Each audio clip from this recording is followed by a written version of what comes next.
आदाब नाजरीन, news 16 digital में आप सभी का खैर मकदम है। बैंगलोर शहर के हाजियों को हज 2024 के दौरान पेश आई मुश्किलात और उनके परेशानियों का उन्हीं की जुबान से खुलासा।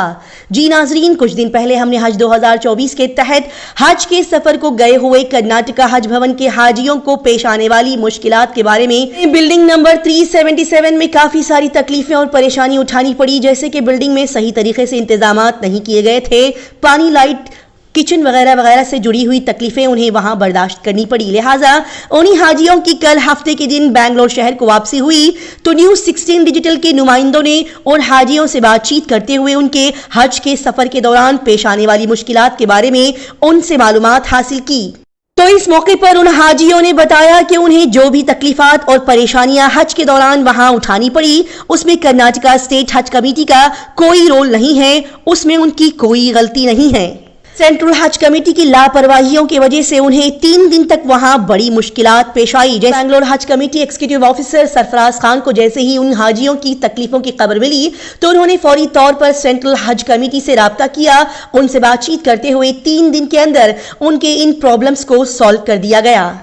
लिहाजा यहां पर हाजियों ने खुलासा किया कि इस मर्तबा हाजियों को मक्का और मदीना में पेश आने वाली मुश्किलात को लेकर बैंगलोर हज कमेटी, कर्नाटका स्टेट हज कमेटी का कोई भी हाथ नहीं है।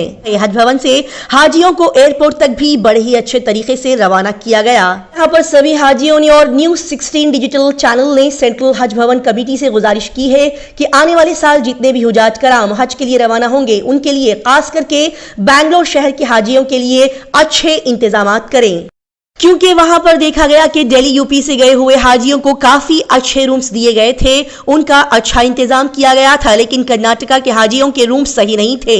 लिहाजा इसी बात को लेकर कुछ हाजियों ने नाराजगी जाहिर करते हुए कहा कि 3.5 लाख रुपए देने के बावजूद भी कर्नाटका के हाजियों के लिए घटिया रूम्स और घटिया सर्विसेज दी गई है। सेंट्रल गवर्नमेंट से गुजारिश की जाती है कि बैंगलोर शहर के कर्नाटका हज भवन के तमाम हाजियों के लिए अगले साल स्पेशल इंतजाम करते हुए उन्हें तमाम सहूलियात मुहैया करवाई जाए। साथ ही बता दिया जाए कि इन सभी मुद्दों और परेशानियों को लेकर जनाब सिराज साहब एडवोकेट ने न्यूज़ 16 डिजिटल चैनल को कही। इस मौके पर जनाब सिराज एडवोकेट साहब ने बातचीत करते हुए कहा कि हाजियों को कर्नाटका स्टेट हज कमेटी से कोई परेशानी नहीं हुई है, लेकिन सेंट्रल हज कमेटी को आइंदा साल के हज के लिए आने वाले हाजियों के इंतजाम को लेकर अच्छा ध्यान देना होगा और हम इसको लेकर सेंट्रल हज कमेटी पर केस भी डालेंगे ताकि आने वाले साल हाजियों को कोई भी तकलीफ और परेशानी का सामना ना करना पड़े।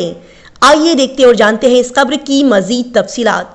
अल्लाह के हमारे प्यारे नबी सल्लल्लाहु अलैहि वसल्लम का बहुत बड़ा एहसान है कि अल्लाह ताला ने हमें एक बेहतरीन फरीज़ा हज करने की तौफीक अता फरमाई, बेहतरीन से बेहतरीन हज कराया। अल्लाह का बहुत बड़ा शुक्र है। अल्लाह पूरी ज़िंदगी जितने भी नेमतों का अल्लाह ताला का शुक्रिया अदा करे कम है, अल्लाह ताला का एहसान है। और हम सबसे दुआ है कि अल्लाह ताला हर हमारे मुसलमान को, हमारे रिश्तेदार को, हमारे दोस्त अहबाब को, हमारे आसपास पड़ोस वालों को, सबको अल्लाह ताला एक बार हज करने की तौफीक अता फरमाए।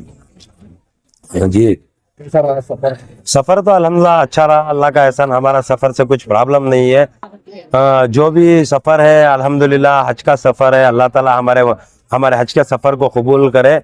उसमें कुछ प्रॉब्लम तो हमारे लिए तो कुछ प्रॉब्लम नहीं है, लेकिन तकलीफ इस बात की हुई कि हज कमेटी ऑफ इंडिया के जो घोटाले हैं, हज कमेटी ऑफ इंडिया जो पैसे खाती है, या एक हाजी के ऊपर 1.5 लाख, 2 लाख, 1 लाख से 1.5 लाख, 1.5 लाख से 2 लाख तक एक हाजी के ऊपर नफा रखी है। इस वजह से हमें तकलीफ होती है। और जो पैसे, जितने पैसे 3.5 लाख रुपए जो हज कमेटी ऑफ इंडिया लेके जो सर्विस दे रही है, वो ज्यादा से ज्यादा 1.5 लाख में सारी सर्विस खत्म हो जाती है। 1.5 लाख रुपए से 2 लाख रुपए एक हाजी के ऊपर नफा रखे, इस वजह से तकलीफ हुई थी, इस वजह से आवाज उठाते हैं।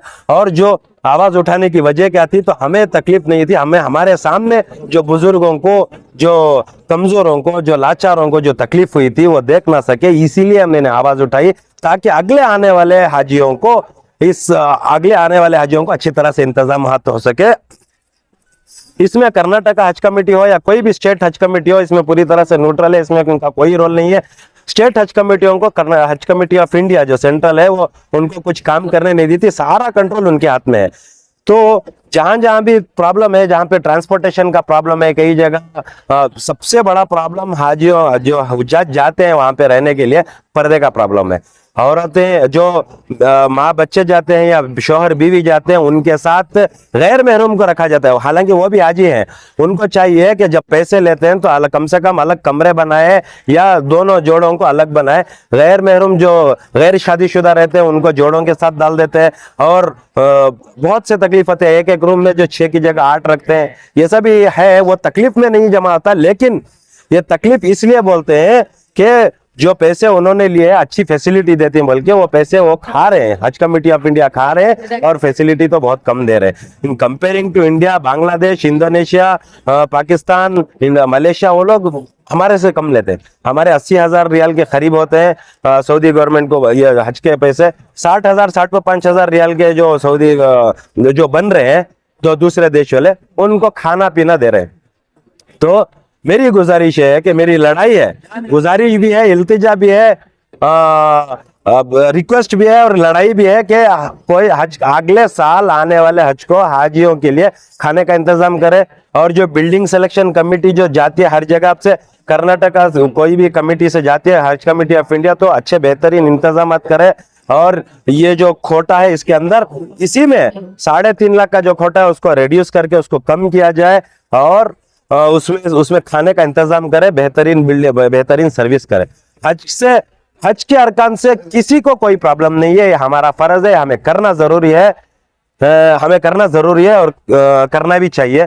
तो मैं सब लोगों से गुजारिश करता हूँ, कमेटी ऑफ इंडिया से सब ये गुजारिश करता हूँ, अगले आने वाले सालों में 2025 के हद से जो तकलीफ जो हुज्जाज इकराम जो बुजुर्ग उठाए, हम लोगों को नहीं, बुजुर्ग चलने से फिरने से हमने जो आंखों से देखा है, ट्रांसपोर्टेशन की फैसिलिटी से, खाने पीने के इससे प्रॉब्लम से, उसके लिए इंतजाम करे और पर्दे से इंतजाम करे। और जो फैसिलिटी की कमी की वजह से, जो हाजियों के पानी की कमी की वजह से, ट्रांसपोर्टेशन कमी की वजह से, चलने की वजह से जिन लोगों की मौत हुए, उन लोगों को अल्लाह ताला मगफिरत फरमाए। और हज कमेटी ऑफ इंडिया से मैं गुजारिश करता हूँ, रिक्वेस्ट करता हूँ कि स्टेट हज कमेटियों को थोड़ा तो पावर दे ताकि अच्छी तरह से सर्विस कर सके। आपने कहा कि हज सेंट्रल हज कमेटी या स्टेट हज कमेटी वाले जो है जो पैसे ले रहे हैं उसमें जो उतनी सहूलत नहीं दे रहे हैं।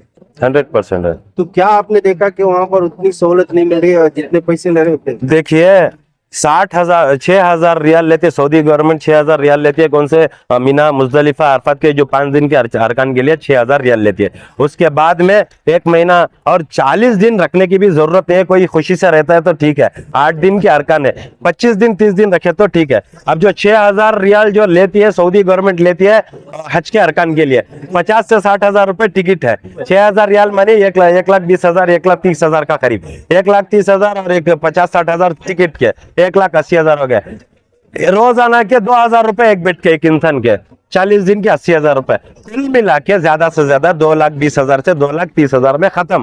तो ये 3 लाख पूरा ज्यादा हाई 5 स्टार होटल, अच्छे होटल की बात कर रहा हूँ। जो कम होटल में, जो कम हालत के होटल देते हैं उसमें 20 रियाल 30 रियाल को एक बेड मिलता है, 1 महीने के 1,000 रियाल में 1,500 रियाल में हो जाता है। तो मैं बेहतरीन से बेहतरीन सहूलतों की बात कर रहा हूँ। ट्रांसपोर्टेशन का लेके वीजा स्टैंपिंग का लेके, वीजा तो फ्री देती है लेकिन हज कमेटी ऑफ इंडिया का स्टैंपिंग का पैसे लेते हैं, वो लेके सारे सहूलतों के बावजूद ज्यादा से ज्यादा 2.5 लाख रुपए से ज्यादा नहीं होंगे। हमने पूरी तरह से इनक्वायरी किया तो 1 लाख रुपए से ज्यादा एक हाजी के ऊपर इन्होंने इनकम रखे, हज कमेटी ऑफ इंडिया इनकम रख के खाती है। करना स्टेट हज कमेटी सिर्फ एक पोस्ट ऑफिस है, यहाँ से एप्लीकेशन लिए, वहां से एप्लीकेशन दिए, वहां से उन्होंने वीजा दिया, यहाँ से भेजने का काम करे। उनका कुछ भी नहीं है, कुछ उनको बोलने की तक ताकत नहीं देते, उनका कुछ काम ही नहीं। स्टेट हज कमेटी बेकार है वो सिर्फ। हाँ, लेकिन स्टेट हज कमेटी वालों को मैं मेरी तरफ से तहे दिल से बहुत बहुत शुक्रिया अदा करता हूँ। जितने भी खादिम हैं, जितने भी वॉलंटियर्स हैं, जैसे आप लोग हैं, जितने भी एक एक फर्द भी है, बहुत अच्छी तरह से खिदमत की। अल्लाह ताला मैं चाहता हूँ कि उन लोगों की खिदमत को अल्लाह ताला खूब कबूल करे, उनको भी हज करने की तौफीक अता फरमाए। और एक रिक्वेस्ट है मेरी कि ये जो खादिमुल हुज्जाज को भेजते हैं ये सब गवर्नमेंट ऑफिसर्स हैं, उनको हज करने की ताकत है, चलो कर रहे हैं, फ्री में कर रहे हैं। लेकिन जो उलमा इकराम है, जहाँ पे हमारे मस्जिद के मौज़िन हैं, हमारे मस्जिद के इमाम साहब हैं, उनको सब एक मौका देना चाहिए, ताकि एक बिल्डिंग में 300-400 आदमी हैं तो एक उलमा की बहुत जरूरत है। हर बिल्डिंग में 300-400 हाजियों के लिए उलमा की जरूरत है। वहां पे हमारे मौजनों को, हमारे इमाम साहबों को, हमारे हाफिजों को, आलिमों को एक मौका दिया जाए, हर एक ग्रुप के साथ एक एक आलिम को रखा जाए। ये मेरी रिक्वेस्ट है कि कर्नाटक इंडिया से मैं RTA भी डाला हूँ कि एक एक हाजी के ऊपर कितना खर्चा हुआ। ये देंगे तो इंशाल्लाह, अगर देंगे तो ठीक है, नहीं देंगे तो RTA अपील डालूंगा, फिर हाईकोर्ट ऑफ कर्नाटका में भी केस डालूंगा। इंशाल्लाह ये लड़ाई मेरी अगले साल के हाजियों तक, ये सारा इंतजाम होने तक मेरी जारी रहेगी इंशाल्लाह। इंतजाम कैसे थे हज कमेटी? हज कमेटी अल्हम्दुलिल्लाह, हज कमेटी के बारे में सब सही था, बट उधर एकोमोडेशन के बारे में मक्का में थोड़ा प्रॉब्लम था, वो अभी बाद में थोड़ा सही किया वो लोग। अल्हम्दुलिल्लाह आने के तक अभी कोई तकलीफ नहीं है, अभी अच्छा इधर सब इंतज़ाम अच्छा किया, इधर हज भवन में, इधर कर्नाटक में, बेंगलुरु में, तो अल्हम्दुलिल्लाह सही है। सबका हज कबूल करना वही हमारा दुआ है बस। जज़ाकल्लाहु खैर। अस्सलाम वालेकुम रहमतुल्लाहि व बरकातहू। लोग गए थे, कहाँ से आए सर? हम बेंगलुरु से आया, इधर इधर इधर से ही गया। हम 4 लोग था, मेरा 2 बहन और मेरा बीवी। एक बहन 2 दिन पहले आया, थोड़ा उसका अर्जेंट था। अभी हम लोग 3 लोग अभी इधर है। तो आपको जो रूम दिए थे उसमें आप सिर्फ 4 लोग थे या कोई और? नहीं, इधर रूम मक्का में 8 लोग का रूम है, और पहले वो लोग दिया पूरा डिफरेंट फैमिली का साथ ही दिया था। बाद में हम लोग एडजस्ट करके औरत लोग और मर्द लोग अलग अलग करके हम लोग बनाया, वो एडजस्टमेंट करके हम लोग सही किया, मतलब जेंट्स और लेडीज अलग अलग किया। नहीं तो उसका हिसाब से 3 फैमिली औरत और जेंट्स लोग मिक्स करके रहना था, वो तो हमारा इस सरिया में बिल्कुल पॉसिबल नहीं है। इसलिए हम लोग आपस से बात करके समझा करके हम लोग बात चेंज किया। कोई पैगाम देना चाह रहे हैं हज कमेटी को? क्योंकि बिना जो है आप रूम में जो है दूसरे मर्द हजरात को रखकर जो है खवातीन भी रहते हैं, तो ऐसे को क्या पैगाम देना चाहते हैं हज कमेटी के? एक्चुअली ये तो बहुत इम्पोर्टेंट इश्यू है। एक्चुअली ये तो लाजिम चेंज सही होना चाहिए। आगे आने वाला हज में ये सब ज़रूर चेंज करना चाहिए, क्योंकि एक फैमिली के साथ एक ऐसे 4-5 लोग को सेपरेट मिलेगा तो सही है, नहीं तो बहुत मुश्किल है। क्योंकि औरत हम लोग देख नहीं सकते हैं ना, हम लोग जेंट्स और मिक्स करना मना है ना इस्लाम में, इसलिए ये लाजिम करना है बंदोबस्त। अगले आने वाला हज में ये सब ये इम्पोर्टेंट चीज़ है, ये तो लाजिम चेंज करना, इम्प्रूव करना चाहिए। सब जो हज कमेटी, कर्नाटक हज कमेटी से जो आप हज को निकले थे, कितने लोग निकले थे और कहाँ से निकले थे? हम मंगलूर से पुत्तूर मानी, हम लोग को एक्चुअली हमारा घर उधर से बेंगलोर आया, बेंगलोर से अच्छा फैसिलिटी दिया। उसके बाद मदीना गया, मदीना में अच्छा फैसिलिटी दिया। तो उसके बाद मक्के में आया, मक्के में रूम को थोड़ा गड़बड़ था, वो टाइम बोला, बाद में थोड़ा सही करके दिया। अच्छा अल्हम्दुलिल्लाह अच्छे से जाके हम लोग को हज कमेटी ने हमारा इंडिया की वजह से हम लोग को बहुत अच्छा मदद किया है, आज भी मदद किया है। बहुत हमारे लिए बहुत अल्लाह का बहुत बहुत शुक्रिया है। जो आप हज कमेटी रूम में जो वहाँ रखे थे, जो हाजियों के लिए रूम दिए थे, वहाँ पे खवातीन और आपके लिए अलग से दिए थे या दूसरे लोग भी जो हमारा उधर 8 आदमी का रूम में दिया था, कर्नाटक वाले पूरा बेंगलोर वाला था। लेडीज एक साथ में था, मेरा बीवी मैं एक साथ में, मेरा साला का बीवी और एक साथ में, हम लोग को 4 एक और नंबर का, दूसरा 2 का और नंबर का इधर का हमारा कैगंबा, वो भी हमारा कर्नाटक साथ साथ है। दूसरा 2 बेंगलोर वाला था, ऐसा आपस में था, लेकिन अलग अलग देना था। बहुत रिक्वेस्ट किया हम लोग को, बाद में वो देने के लिए चापा नहीं, वो बोलता है तुम लोग पहले एंट्री हो गया इसलिए नहीं होता है, बोला। नेक्स्ट जो है नेक्स्ट साल हाजियों के लिए हज कमेटी से गवर्नमेंट क्या सहूलत करना चाहिए, कुछ पैगाम आपके लिए? वो ये मक्का में थोड़ा हमारे लिए हज कमेटी इंडियन वालों को थोड़ा ज़्यादा ये करना है, क्यों रूम गरीब वाला का रूम पुराना रूम दिया था, अच्छा रूम देना अच्छा है, लेकिन बाकी देश के आदमी को अच्छा वाला फैसिलिटी मिला, लेकिन इससे थोड़ा कम हमारा मिला। लेकिन अल्हम्दुलिल्लाह कुछ हुआ ये साल में, नेक्स्ट साल में थोड़ा अच्छा करके देना है, दुआ करना है।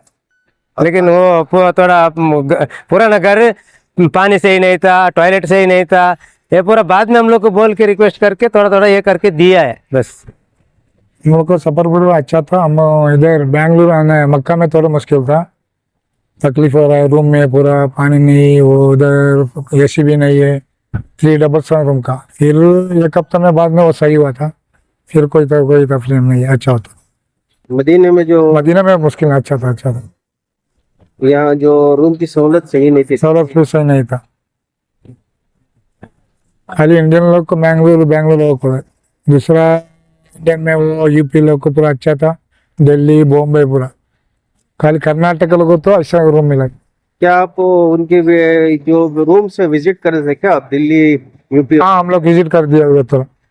वहाँ की सहूलत अच्छी थी? अच्छा था, उन लोग को सहूलत पूरा अच्छा था, हम लोग को सहूलत बहुत खराब था। ತೀರದಲ್ಲಿ ತುಂಬಾ ಚೆನ್ನಾಗಿತ್ತು। ಪಕ್ಕದಲ್ಲಿ ನಮ್ದು ನಿಮ್ಗೆ ಗೊತ್ತಿರಬಹುದು 377 ನಮ್ದು ಬಿಲ್ಡಿಂಗ್ ಇತ್ತು। ಫಸ್ಟ್ ತುಂಬಾ ಸ್ವಲ್ಪ ಪ್ರಾಬ್ಲಮ್ ಆಯಿತು ಎಲ್ಲ। ಅದು ನಮ್ಮ ಇಂಡಿಯಾದಿಂದ ಹೋದವರಿಗೆ ಸಿಕ್ಕಿದರಲ್ಲಿ ಅತಿ ಸ್ವಲ್ಪ ಸೌಲಭ್ಯ ಕಡಿಮೆ ಇದ್ದು ನಮ್ಮದೇ ಭಾಳ ತೊಂದರೆ ಆಗಿತ್ತು। ಬಟ್ ನಾವು ಇಲ್ಲಿ ಕರ್ನಾಟಕ ಸ್ಟೇಟ್ ಹಜ್ ಕಮಿಟಿ ಅವ್ರ ಜೊತೆ ಮಾತಾಡಿ ಅವರು ಅಲ್ಲಿ ಮಾತಾಡಿ ಮತ್ತೆ ತುಂಬ ಒಂದು 3 ದಿವಸದಲ್ಲಿ ಎಲ್ಲ ಕ್ಯೂರ್ ಮಾಡಿಬಿಟ್ರು। ಚೆನ್ನಾಗಾಯ್ತು ಅಲ್ಹಮ್ದುಲಿಲ್ಲಾಹ್, ಎಲ್ಲ ಚೆನ್ನಾಗಾಯ್ತು ಮಾಶಾ ಅಲ್ಲಾ। ಮಕ್ಕದಲ್ಲೂ ಮತ್ತೆ ಎಲ್ಲ ಕ್ಲಿಯರ್ ಮಾಡಿ ಕೊಟ್ಬಿಟ್ರು। ಮತ್ತೆ ಹೆಂಗಸ್ತು ಇದು ಮೀನಾ ಅಲ್ಲಿ ಮಕ್ಕದಲ್ಲಿ? ಮೀನಾದಲ್ಲಿ ಮಾಶಾ ಅಲ್ಲಾ ಪರವಾಗಿಲ್ಲ, ಸ್ವಲ್ಪ ಎಲ್ಲ ಅಂದ್ರೆ ಎಲ್ಲರಿಗೂ ಆಗೋ ತೊಂದರೆನೇ, ಆದ್ರೂ ಪರವಾಗಿಲ್ಲ ಮಾಶಾ ಅಲ್ಲಾ ಚೆನ್ನಾಗಿತ್ತು ಎಲ್ಲ ಚೆನ್ನಾಗಿ। ಬಿಸಿಲು ಶಾಖ ಸ್ವಲ್ಪ ಜಾಸ್ತಿ ಇತ್ತು, ಬಿಟ್ರೆ ಬೇರೆ ಎಲ್ಲ ವ್ಯವಸ್ಥೆ ಚೆನ್ನಾಗಿತ್ತು ಮಾಶಾ ಅಲ್ಲಾ, ಪರವಾಗಿಲ್ಲ। ಇಲ್ಲಿ ಬಂದು ಅಷ್ಟೇ ನಾವು ಬರುವಾಗ ಏನೋ ಅಕ್ಸೆಪ್ಟ್ ಮಾಡಿರ್ಲಿಲ್ಲ, ಇಲ್ಲಿ ಬಂದು ಕರ್ನಾಟಕ ಸ್ಟೇಟ್ ಹಜ್ ಕಮಿಟಿ ಅವರು ತುಂಬಾ ನಮಗೆ ವ್ಯವಸ್ಥೆ ಮಾಡಿ ಕೊಟ್ಟಿದ್ದಾರೆ ಅಲ್ಹಮ್ದುಲಿಲ್ಲಾಹ್। ಎಲ್ಲ ರೀತಿಯಿಂದ ಸಹಕಾರ, ನಮ್ದು ಏನು ಮುಟ್ಲಿಕ್ಕೇನೆ ಬಿಡ್ಲಿಲ್ಲ। ಖುದ್ದಾಗಿ ನಮ್ದು ಇವರು ಟಿಪ್ಪು ಸಾರ್ ಅವರೇ ನಮ್ದು ಲಗೇಜ್ ತಗೊಂಡು ಬರ್ತಾ ಇದ್ದಾರೆ। ಬೇಡ ಅಂತ ಹೇಳಿದ್ರು, ಇಲ್ಲ ನಾನು ಹಜ್ ಖಿದ್ಮತ್ ಮಾಡ್ತೀನಿ ಅಂತ ಹೇಳ್ತಾ ಇದ್ದಾರೆ। ಅದೇ ರೀತಿಯಲ್ಲಿ ಇಲ್ಲಿ ಬಂದ ತಕ್ಷಣ ಎಲ್ಲ ವ್ಯವಸ್ಥೆ, ಟೀ ಕುಡಿಯಲಿಕ್ಕೆ ಎಲ್ಲ ವ್ಯವಸ್ಥೆ ಮಾಡಿ ಕೊಟ್ಟಿದ್ದಾರೆ ಅಲ್ಹಮ್ದುಲಿಲ್ಲಾಹ್। ನಮ್ಮ ನಮಾಜಿಗೆ ನಮಗೆ ಬಂದ ತಕ್ಷಣ ಟೀ, ಅದಕ್ಕೆ ಸ್ನಾಕ್ಸ್ ಎಲ್ಲ ಕೊಟ್ಟು ಎಲ್ಲ ಸಹಕಾರ ಮಾಡಿದ್ದಾರೆ। ನಮ್ದು ಯಾವುದು ಮುಟ್ಲಿಕ್ಕೆ ಹಜ್ಜನ್ನು ಬಿಡ್ಲಿಲ್ಲ ಅಲ್ಹಮ್ದುಲಿಲ್ಲಾಹ್। ಕರ್ನಾಟಕ ಸ್ಟೇಟ್ ಹಜ್ ಕಮಿಟಿ ಮತ್ತು ವಾಲಂಟಿಯರ್ಸ್ ಅದು ನಮಗೆ ಹೇಳಕ್ಕಿಲ್ಲ ಅಲ್ಹಮ್ದುಲಿಲ್ಲಾಹ್, ಬಹುತ್ ಶುಕ್ರಿಯಾ, ತುಂಬಾ ಚೆನ್ನಾಗಾಯ್ತು ನಮಗೆ। ಜನ ಏನ್ ಹೇಳ್ತಾರಂದ್ರೆ ಅಲ್ಲಿ ವ್ಯವಸ್ಥೆ ಸರಿಯಾಗಿರ್ಲಿಲ್ಲ ಅಂತ ತುಂಬಾ ಕಂಪ್ಲೇಂಟ್ ಬರ್ತಾ ಇದೆ ಹಜ್ ಕಮಿಟಿಯಿಂದ। ಹಜ್ ಕಮಿಟಿಯಿಂದ ಅಂತ ಹೇಳಿದ್ರೆ ಸ್ಟೇಟ್ ಅಲ್ಲ, ಸೆಂಟ್ರಲ್ ಕಮಿಟಿದು ಅದು ಹೇಳಿದ್ರೆ ಏನಂತ ಹೇಳಿದ್ರೆ, ನಾವೆಲ್ಲ ವಿಚಾರ ಮಾಡಿ ನೋಡಿದಾಗ ಅಲ್ಲಿ ತುಂಬಾ ಏನೆಲ್ಲ ಚೀಟಿಂಗ್ ನಡೆದಿದೆ ಅಂತ ಅವ್ರು ಹೇಳಿದ್ರು। ನಮಗೆ ಅದು ಗೊತ್ತಿಲ್ಲ, ಏನು ಅಂತ ಗೊತ್ತಿಲ್ಲ। ನಮ್ ಖುದ್ದಾಗಿ ನಮ್ದು ಬಿಲ್ಡಿಂಗ್ ಇದ್ದಿದ್ದು 3 ವರ್ಷಕ್ಕಿಂತ ಮುಂಚೆ ರಿಜೆಕ್ಟ್ ಆಗಿದ್ದು, ನಾವು ಸೌದಿ ಗವರ್ಮೆಂಟ್ ಇಂದು ಅಂದರಲ್ಲಿ ಅವ್ರದ್ದು ಪೊಲೀಸು ಅಲ್ಲಿದು ಎಲ್ಲ ಮುನ್ಸಿಪಾಲಿಟಿ ಅವ್ರು ಬಂದು ಹೇಳಿದ್ರು 3 ವರ್ಷಕ್ಕಿಂತ ಮುಂಚೆನೆ ನಮಗೆ ನೋಟಿಸ್ ಕೊಟ್ಟಿದ್ದೀವಿ ಡೆಮಾಲಿಷ್ ಮಾಡಬೇಕು ಅಂತ ಬಿಲ್ಡಿಂಗ್ ನಮಗೆ ಕೊಟ್ಟಿದ್ದಾರೆ।